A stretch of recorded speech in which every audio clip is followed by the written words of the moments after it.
Day 1285 of the Ukrainian War Map, also known as the Russo-Ukrainian War. Juzzie here, and today is another update as I take a simplified and down-to-earth approach to some of the most important happenings on the ground in Ukraine. So, starting off, we'll take a look at those Russian losses, as currently Russia sits on more than 1,082,000 military personnel losses, representing an additional 850 in the past day. Then as for hardware, 4 tanks, 17 APVs, 49 artillery, and apart from starting to see a new helicopter addition on the board, it's worth noting elsewhere on these figures, as for those daily personnel figures, 850, for a number that has generally been trending downward, which lands just as the calendar closes on the meteorological summer, and with it, arguably, or at least potentially, Russia's summer offensive. Most analysts had predicted Moscow to pay a steeper price in manpower through this season, but those losses were meant to be accompanied by territorial gains. Instead, the picture has flipped. Russia has failed to, or is yet to, secure its summer campaign objectives, as it faces persistent shortages in troops and equipment. So you see, if Russia had taken, for example, Pokrovsk and Konstantinivka in central Donetsk, as they had planned for their now passing summer phase, and the well and truly finished spring season, but what we're much more so finding now is Russia's difficulty in sustaining operations at rates like they used to. Think Bakhmut or Avdiivka. So simply put, it's their struggle to generate momentum, lacking the quality and quantity of military personnel that they had once been more accustomed to. More telling still, Russia continues to launch localized breakthrough attempts across the front, yet does comparatively little to sustain them logistically, with the result being bursts of offensive actions that fail to translate into lasting territorial gains. And now to the map, and starting out with 2 separate events in the Russian Krasnodar Krai region. Firstly, where Ukrainian drones struck 400 kilometers or about 250 miles deep into Kropotkin overnight, with valid reasons to be seen as indicated on this map, as the target was the 330 kilovolt Kropotkin power substation, a key node feeding both the regional grid and the railways that run through southern Russia. With this attack that set off explosions and a transformer fire that spread across that site, local officials said the blaze was contained without injuries, though witnesses described multiple detonations, flashes, and extended power outages. Russian media outlets unusually acknowledged the blackouts, and also acknowledging the facility's importance to the wider power grid and transport network of Krasnodar Krai. Now, substations that feed traction power and regional grids are very often placed at or near major junctions, just like this one, and that's why this strike stands out. The location isn't just a dot on the map, it's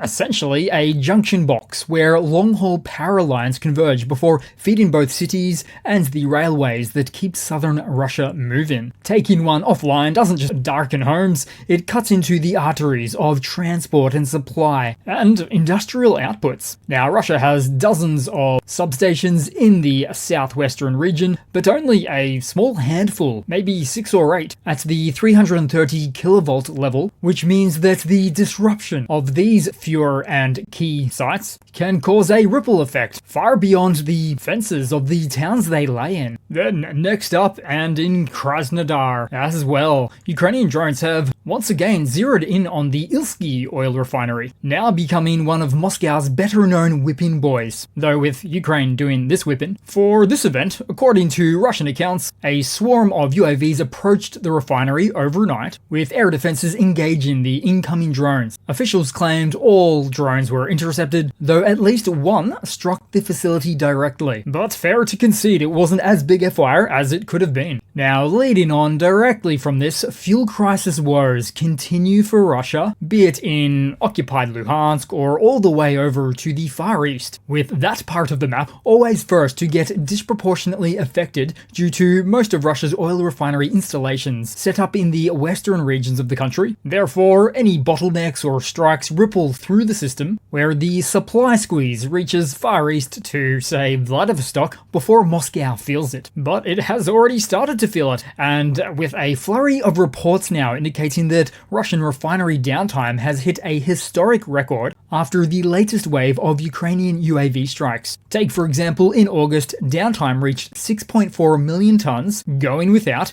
meaning nearly a quarter of Russia's refining capacity was offline, much of it directly from drone damage at 10 plants, with 5 disabled entirely for now, and all equating to a refining volume slump of 23%. And this is just the beginning, so the trend is unmistakable, and we've not quite seen anything quite like this before, as a few drones are forcing Russia into record refinery downtime, stretching its energy network even as officials insist production holds steady. Meanwhile, overnight, explosions were reported at Yelabuga in Tartarstan, more than 1,100 kilometers away, with reports of UAVs at Russian facilities linked to Shahed drone assembly factories. But the outcome is not known for this latest aerial incursion, although worth a mention, just 4 days ago, we saw the Atesh partisans on the prowl in this region, staking out this very location of the Shahed factory, providing intel back to Ukraine on air defenses staged in this region.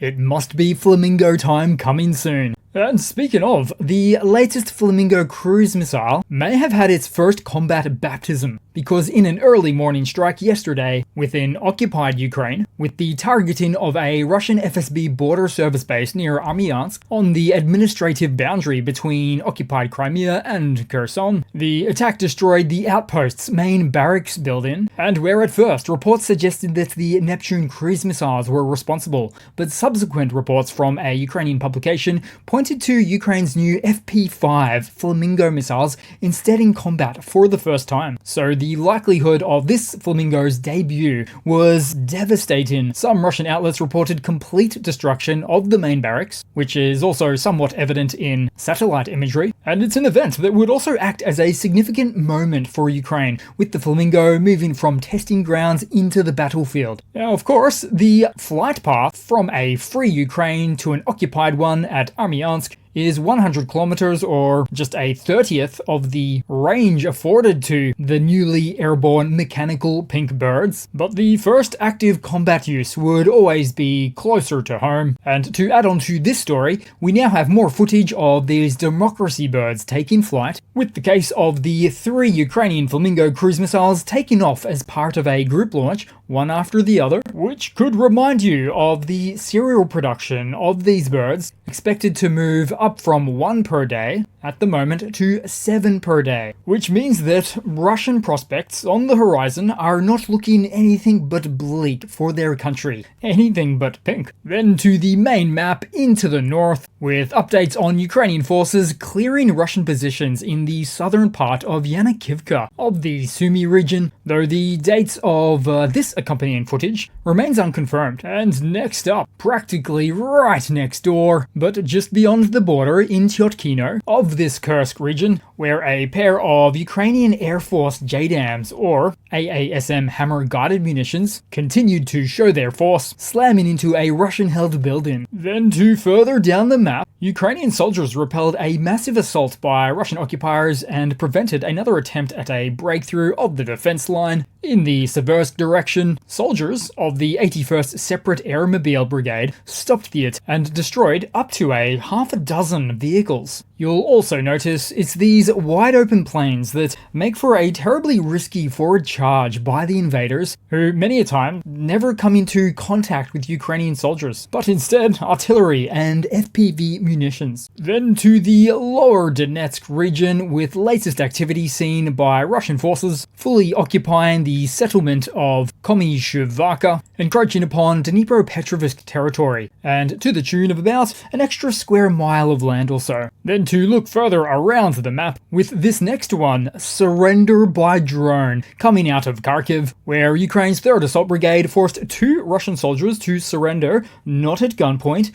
but to drones. The brigade says it was the first time enemy troops laid down arms under pressure from unmanned systems alone for this brigade. And as for how it happened, the episode began with the crew sending a ground robot loaded with anti-tank mines into a dugout, with its detonation rocking the Russian shelter. After that, the FPV raids came in for the second strike, only to find 2 Russian soldiers crawling out, waving a makeshift sign saying, "We want to surrender." So rather than than attacking, an aerial drone hovered overhead and guided the pair step by step across open ground. They followed obediently until Ukrainian infantry took custody. Now, noting that I don't normally like to venture too far out of 24 hours, so to say that this specific event, based on the brigade and location, doesn't appear to have happened or occurred in the last day, likely sometime last month. Then to somewhere along the Eastern Front and behind enemy lines, the Phoenix UAV unit struck Russian forces, destroying 9 vehicles, mostly soft targets, if not all, and disrupting some of the Russian heavy transport in the process as well. So it's really the continued events like these that make sustaining the initiative on the battlefield incredibly difficult for the occupiers to do so. Now to the news, and more from China's SCO, not the SMO, the Shanghai Cooperation Organization Summit, with Vladimir Putin in town for a few days still, and using the gathering in China to push familiar lines on Ukraine. He met with both Xi Jinping and India's Modi while blaming NATO expansion and a supposed Western-backed coup in Kyiv for what he calls the crisis. As you can see, he's still shying away from the word war after all this time. He also insisted that the root causes must first be addressed for peace to take hold, a line that makes clear that Russia has no intention of changing course. As for these root causes, someone give this guy a mirror. Meanwhile, Belarusian dictator Lukashenko, that's right, our Uncle Luka, got his 2 cents worth in at the same summit, declaring that China, alongside the Shanghai Cooperation Organization, will not allow Western powers to rewrite historical narratives. He emphasized that the collective stance of these nations serves as a counterbalance to Western attempts at distorting or manipulating historical truth for political gain. Now, as for the backstory here, himself and Putin get a little bit sensitive about World War II history, whether it be the Soviet war crimes or the Molotov-Ribbentrop Pact between Soviet Russia and Germany's Third Reich from back in the day between 1939 and 1941. Not exactly a Western narrative, more of an event that included photographic evidence and a cheery-looking Stalin. There was also a secret protocol within the pact that divided Eastern Europe into German and Soviet spheres of influence, but again, in 1989, under Gorbachev, the USSR officially acknowledged the secret protocols for the first time. And it's all relevant to mention this here because, much like the 1939 German-Soviet pact, this week's China summit comes across less as unity and more like a den of backstabbing double dealers in a summit of schemers built entirely on convenience. Good luck with all of that. So that has to be it for today, guys. Thanks again for watching. Please continue to like, comment, subscribe, and I do hope to see all of you guys there in the next one. Cheers!